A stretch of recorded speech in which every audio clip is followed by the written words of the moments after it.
መኖሪያችን የዘላለም አምላክ ነው። ከእግዚአብሔር በስተቀር ለሰው ልጅ የሚበጀው ምንም የለም። እግዚአብሔር ከመጀመሪያ ጀምሮ ሰውን ሲፈጥር ለምን እንደፈጠረው በቃሉ ላይ እንደሚናገረው እግዚአብሔር ሰውን የፈጠረው በመልኩና በአምሳሉ ነው። ሰው ማንን ይመስላል? ሰው እግዚአብሔርን ይመስላል። ስለዚህ በዘፍጥረት 1:26 ላይ ኑ ሰውን በመልካችንና በምሳሌያችን እንፍጠር። የተፈጠረው የመጀመሪያው ሰው አዳም ነው። እግዚአብሔር ሰውን ለምን ፈጠረው?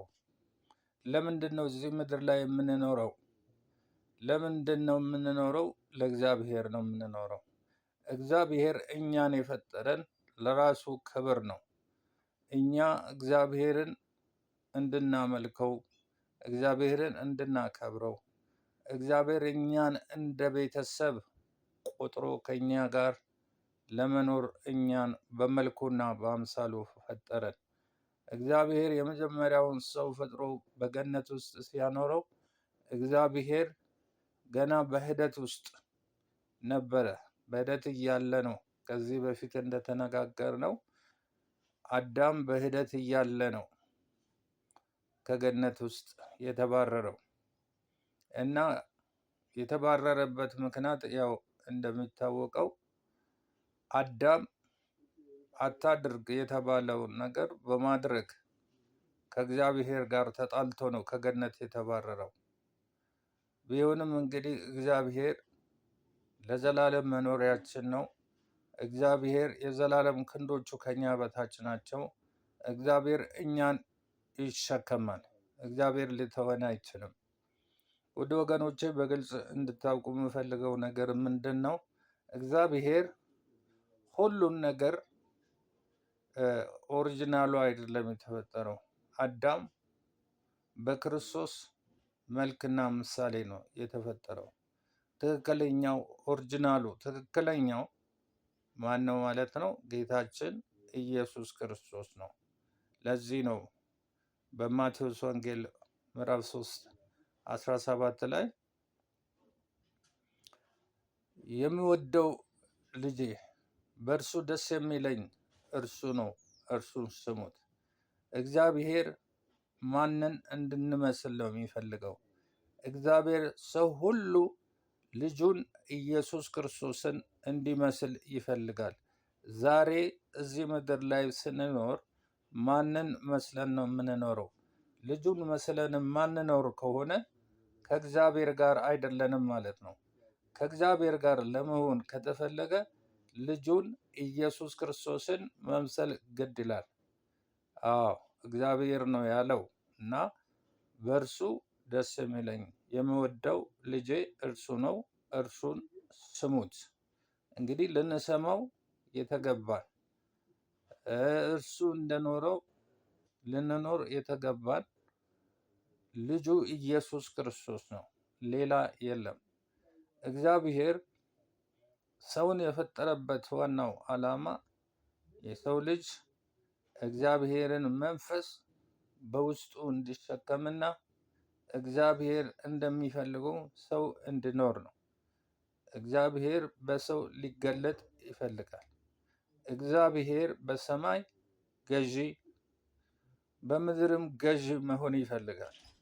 በሰው በኩል ገዢ መሆን ይፈልጋል እና ጌታችን መድኃኒታችን ኢየሱስ ክርስቶስ እግዚአብሔርን የሚመስል ትክክለኛው የእግዚአብሔርን ባህሪ የሚገልጽ ኢየሱስ ክርስቶስ ነው።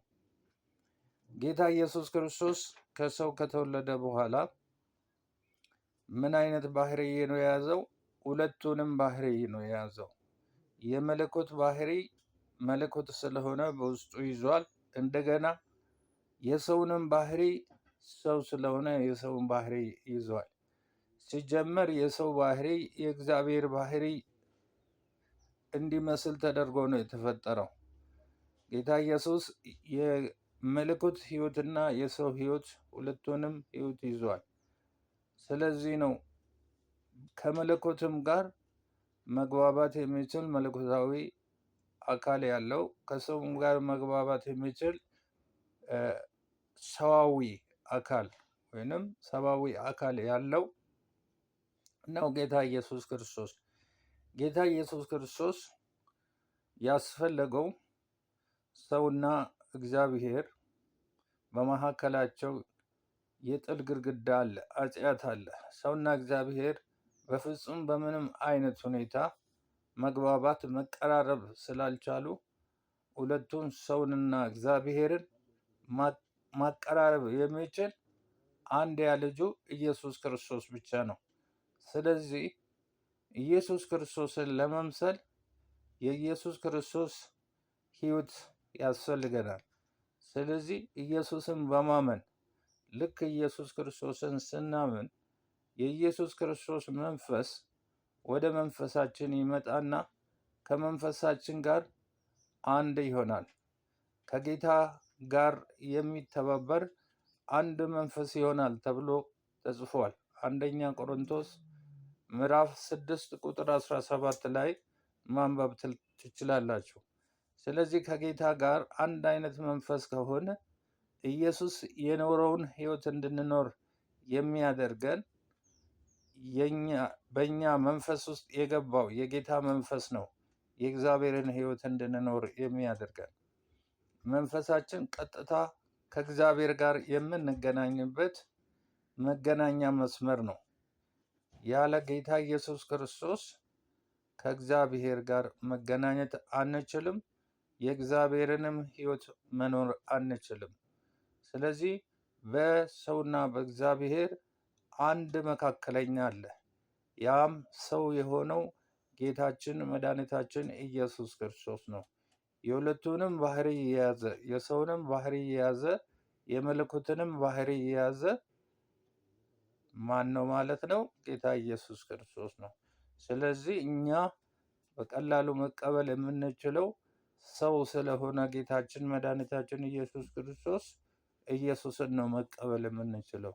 የጌታን መንፈስ እንቀበላለን። የጌታን መንፈስ ስንቀበል ከእግዚአብሔር ጋር መግባባት የምንችልበት መንፈስ ይለቀቅልናል ማለት ነው። ኢየሱስ ጌታ ነው። ስለዚህ ጌታን ያመናችሁ በዚህ አይነት ከጌታ ጋር በጌታ መንፈስ መገናኘት ነው። ያላመናችሁ ደግሞ ጌታ ኢየሱስ በማመን መንፈሳችሁ እንደገና እንዲወለድና ከእግዚአብሔር ጋር ህብረት ማድረግ እንድትችሉ ይሆናል ማለት ነው። ሃሌሉያ! ኢየሱስ ጌታ ነው። ተባረኩ። ላይክ አድርጉ፣ ሼር አድርጉ፣ ሰብስክራይብ አድርጉ። ጌታ ይባረክ። ሰላም ሁኑ።